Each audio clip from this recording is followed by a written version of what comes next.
On this day in Seventh-Day Adventist history, April 14, 1865, after the passing of the time, or the great disappointment as later generations of Adventists have come to know it, the Andrews family opened their home to the Stowells, whose 15-year-old daughter Marion had secured a copy of the fateful tract by T.M. Prevost on the seventh-day Sabbath. The scriptural arguments convinced her, and she passed the tract to J.N. Andrews, who was also persuaded. John's parents were the next to accept the Sabbath, and soon 7 other families in Paris, Maine had joined them. The Adventists in Paris, Maine were emotional and opinionated individuals, some of whom were much given to fanatical ideas, which ravaged many Adventist groups in Maine in the mid-1840s. The principal source of this fanaticism was the idea that Christ had come spiritually on October 22, 1844, and now lived in the perfect person of his saints. Since these saints were now in the 7th millennium, eternal Sabbath had dawned. Since one does not work on Sabbaths, they refuse to work. Hence, the no-work doctrine, about which Mrs. White writes in Life Sketches. In order to prove that they were now spiritually in heaven, they sought to humble themselves and became as little children. To do so, they dispensed with tables and chairs and crawled around on their hands and knees just like little children. Finally, since they were in heaven, they thought they should be like the angels, who neither marry nor are given in marriage. This left them free to take spiritual wives, platonic unions without physical congress. They also practiced mixed foot washing, not to mention other outrageous things of decency and good sense of Victorian New English. Writing in March of 1846, Persis Andrews says, "We called upon Brother Edward, who, poor deluded man, with his family still believed in the speedy coming of Christ, that the day of grace had been passed this year.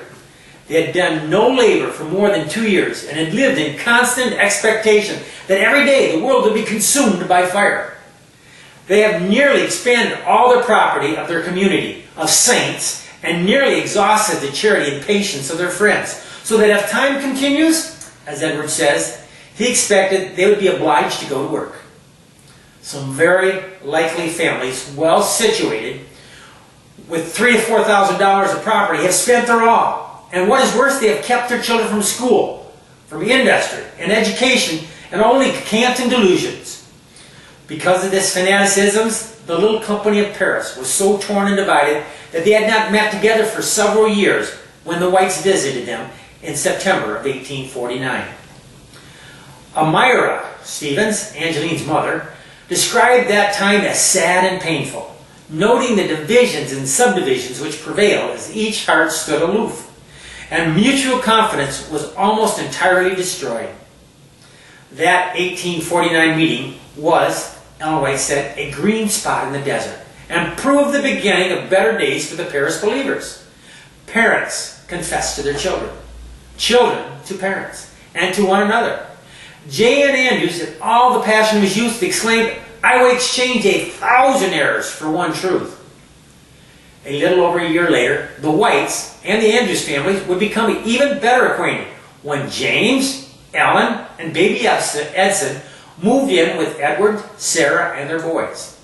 They had come, of course, to launch the Second Advent Review and Sabbath Herald, the first number of which was issued from Paris, Maine, in November of 1850. It was during this stay with the Andrews that incidents occurred which were to sour and strain relations between the two families for years. Things seemed to have gotten off to a good enough start.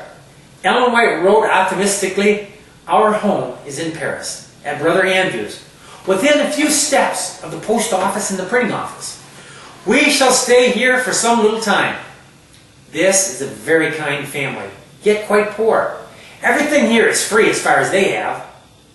Although the Andrews may at first have offered free room and board to the Whites, before long, verbal contract was worked out between Edward and James, whereby the Whites were to pay $20 per year in rent and $1 a week for food. James did not feel that this was any too cheap. After all, the local newspaper editor paid only $1.50 for board at a good local tavern. which was, James noted bitterly, worth more than twice what we two despots got selecting the plainest fare from a farmer's table. What is more, James claimed that he seldom ate anything besides corn, bread, and potatoes, the latter seasoned with a little salt and a few spoonfuls of milk. This, of course, all based on James White's side of the story, but it fits quite well with the fact that Edward Andrews was skeptical of James White's leadership, and he was also skeptical of Ellen White's visions, and he had very little confidence in either. For many years, he grasped at the most readily available defense for his doubts, the allegation that the prophet's husband had done them out of $8. Sometime during the course of their stay in Paris, James White also had occasion to reprove the shortcomings of some members of either the Andrews or the Stevens family. And the vigor with which he performed this duty was also a chronic sore point with the Paris folk. On this day, April 14, 1865, Edward Andrews, father of John Nevins Andrews, would die in Walk-On, Iowa.